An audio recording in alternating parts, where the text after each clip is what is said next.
ఈ చిల్పల పండు అయితే తెంపినాయి కదా, ఇంటికి పోయినాక తింటా ఫ్రెండ్స్. వైట్గా చాలా అంటే చాలా బాగుంది. మంచిగా వేప చెట్టు కింద ఉన్నదనమాట. ఇది పెద్ద ఉండే, కాకపోతే కొట్టేసి ఇక్కడ ఇట్లా గుడిసేసినాం అనమాట. ప్రతిసారి ఎండలో కూర్చొని అన్నం తినుడు అవుతుంది. అసలు ఆ టేక్ చెట్ల కింద కూర్చొనికి వస్తలేదు, అంత కాలు ఉంది కదా అనేసి చిన్ననైతే 2 పరదలు మంచిగా స్టిచ్చింగ్ చేసిన పెద్దగా. ఇంకా చిన్ననైతే గుడిసేద్దామనేసి వేసినాం.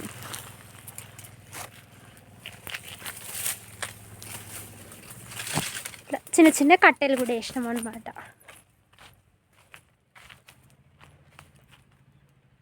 ఆ మడ అయితే వరం తీసుడు అయిపోయింది.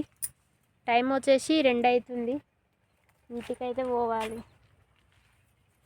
ఫోన్ ఛార్జింగ్ పెట్టుకోనికి కూడా మేమైతే అది కూడా పెట్టినామన్నమాట. చూస్తురా,